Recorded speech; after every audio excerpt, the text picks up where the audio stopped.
இந்த வீடியோ பார்க்கும் போதே என்னன்னு உங்களுக்கு தெரிஞ்சிருக்கும்னு நினைக்கிறேன். இந்த மாதிரி ஆண் பெண் எல்லா குழந்தைகளுக்கும் என்னை பொறுத்தவரைக்கும் சிறு வயது முதல் இளைஞர் வரைக்கும் இப்போ உள்ள காலகட்டத்தில் அல்லது வருங்கால தலைமுறையினருக்கு இந்த மாதிரி யாரையும் நம்ம அடிக்கவோ திட்டவோ போக கிடையாது. இருந்தாலும் தற்காப்பு கலை அப்படிங்கிறது இந்த கராத்தே அப்படிங்கிறது இது வந்து பயிற்சி கொடுத்துட்ருக்காங்க பாருங்கள். கண்டிப்பாக என்னை பொறுத்த வரைக்கும் ஆண் குழந்தைங்களுக்கும் பெண் குழந்தைங்களுக்கும் கட்டாயமாக ஒரு குறிப்பிட்ட வயசுக்கு அப்புறமா இந்த மாதிரி சின்ன வயசுலேயே பழகி கொடுத்தா டக்குன்னு வந்து ஒரு 20 வயசு 25 வயசு ஆகாட்டி அவங்க வந்து பிளாக் பெல்ட்டு கூட எடுக்கலாம். அந்தளவுக்கு அவங்களோட முயற்சியை பொறுத்தளவுக்கு. ஆனால் இப்போ உள்ள காலகட்டத்தில் வருங்காலகட்டத்திலையும் கண்டிப்பாக இந்த மாதிரி ஒரு தற்காப்பு கலை மிகவும் அவசியமானது.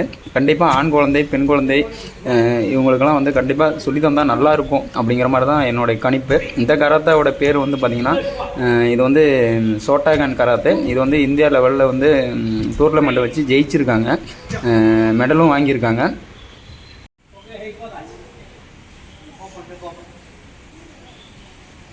ഫ്രീയാക്കാനുള്ള സൗകര്യങ്ങളാണ് കാണിക്കുന്നത്. ഇതല്ലാണ്ട് വേറെ ഒന്നുമില്ല. ചിലവന്മാർക്ക് ചെയ്യുമ്പോൾ പ്രയാസപ്പെട്ട് ചെയ്യുമ്പോഴേക്കും ഞാൻ ചെയ്യണമെന്ന് ചെയ്യുന്നവരെ ചെയ്യുന്നത്. ഞാൻ മനസ്സിൽ ധരിക്കരുത്. നിങ്ങൾ ഓപ്പണായിട്ട് മനസ്സിൽ തുറന്നു നടക്കണം. നമുക്കൊരു പറഞ്ഞ സങ്കല്പിക്കുക. അത് ചില കാര്യങ്ങൾ ചെയ്യുമ്പോൾ എല്ലാവരും ബാക്ക് പോകണ്ട, അങ്ങനെ വരരുത്.